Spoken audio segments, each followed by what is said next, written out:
ProGeneric's Parallel Template Library, or PTL, is a generic and parallel programming library for .NET and Java developers. PTL's Containers component offers powerful data containers that have been optimized for parallelism to take advantage of multicore processors. In this video, we'll demonstrate how PTL's superior container architecture results in better memory management and increased performance. We'll use PTL list containers. A list, sometimes called a sequence, is a resizable container whose elements are ordered in a strict linear sequence. It allows fast random access to any element by its index, and fast insertions and deletions at the end of the list. PTL offers List32 and List64 classes that are very similar to the .NET list class. It's important to note that PTL's List32 and List64 are not tuned for a 32 or 64-bit operating system. They only differ in their maximum size. We'll use the .NET list and PTL List64 containers in this demo because List64 is more complex due to its very large capacity. In this demo, both lists will contain map entry values, which are key value pairs. The size of a map entry object is 16 bytes, 8 bytes for the key and 8 bytes for the value, and it's a value type or a C# struct, so there is not a reference associated with each entry. We also use the map entry data type across other demos for consistency to make it easier to compare results. In addition, the demo application will be restarted after each test to run each test independently and get a fair comparison. Our demo application is executed on a system with one Intel Core i7 processor with 4 physical cores, or 8 logical cores with hyperthreading, and 32 GB of memory. Let's add 100 million elements one by one to an empty .NET list object.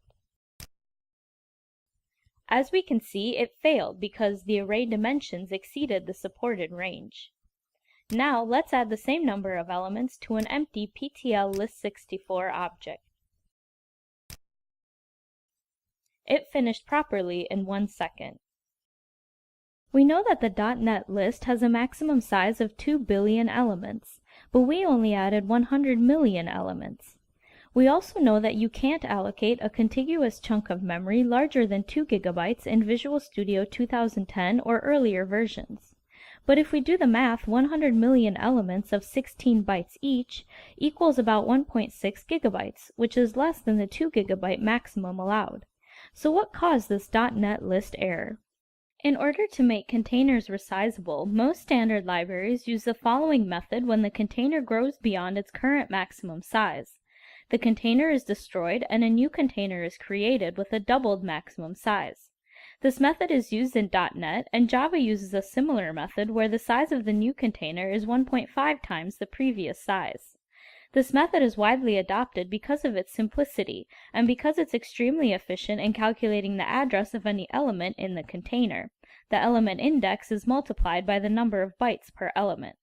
However, it uses memory quite inefficiently, and can decrease performance if it triggers the garbage collector when the old container is destroyed. When we added 100 million elements one by one to the .NET list, its actual memory footprint was around 134 million elements because the list doubled its capacity each time its maximum size was reached. 134 million elements of 16 bytes each equals 2 GB, so the maximum allowed was reached. PTL's resizing algorithm is much more complex, but also very efficient in memory usage due to an innovative architecture on which all of PTL's containers are based.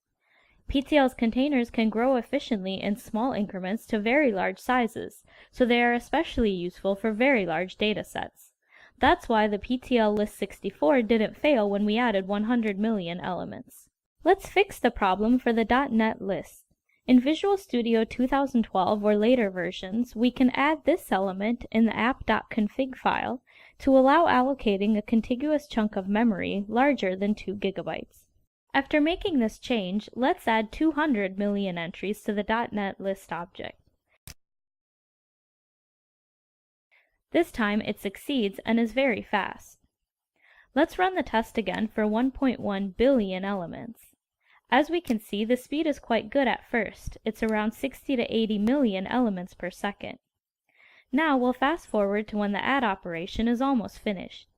We'll open the Task Manager to observe the execution. The physical memory for this computer, 32 gigabytes, is already consumed by the .NET list object, even though the actual data size is only around 16 gigabytes, 1.1 billion elements times 16 bytes. The speed has really decreased because the operating system has to swap memory pages on the hard drive. This run took 55 seconds to complete, and the average speed dropped significantly to 20 million elements per second. You may be able to use memory more efficiently by setting the capacity property of the .NET list to a certain size. In practice, this is a burden for developers, and the same problem will occur again if the list size exceeds the new capacity. Also, when the value of capacity is set explicitly, the internal array is reallocated to accommodate the new capacity and all the elements are copied. PTL containers don't implement the capacity property because PTL handles these complexities internally to make it easier on developers. Next, let's also add 1.1 billion elements to an empty PTL List64.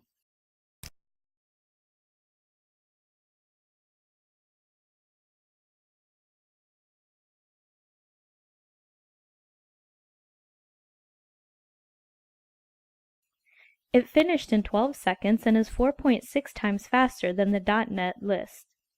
As we can see in the Task Manager, the memory footprint is very close to the actual data size. PTL's internal container architecture can grow in small increments and doesn't waste memory. Let's add only 600 million elements to an empty .NET list, so it can fit in memory and will have a fair comparison with PTL List64.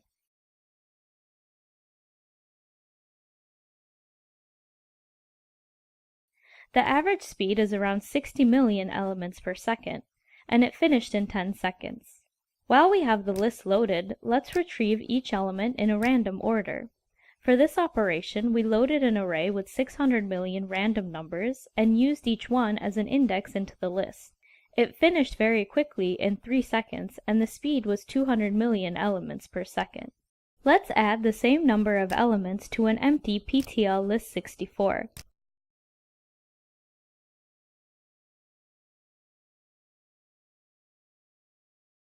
The average speed was around 86 million elements per second, which is 1.4 times faster than the .NET list, even though PTL's resizing algorithm is much more complex. Again, the memory footprint for the .NET list is still much bigger than the actual data size of almost 9 gigabytes, or 600 million elements times 16 bytes. While we have the PTL list loaded, let's retrieve each element using the same array with random numbers. We know that PTL's address calculation is more complex than the simple multiplication used by the .NET list due to PTL's more complex container architecture. Let's run it. It also finished very quickly in 3 seconds, just like the .NET list. This isn't an error or a trick. The CPU used is extremely fast for raw calculations, and since we perform random access of the elements, the memory latency hides the address calculations that the PTL List64 performs. For slower CPUs, you may see a very slight decrease in speed for random access with PTL List64. Nevertheless, its speed is excellent and was not sacrificed to implement our superior memory management scheme. PTL's list classes are well designed to sustain large data sets. We've shown you how PTL's container architecture results in better memory management and increased performance, while the .NET list is poor in memory allocation and can generate unexpected problems. If you're ready to take advantage of PTL's containers, click here to download our free trials. PTL offers many more containers and algorithms with excellent parallel performance, which are discussed in other videos. You can learn more about PTL on our website, where you can read its documentation and view more demos and code examples.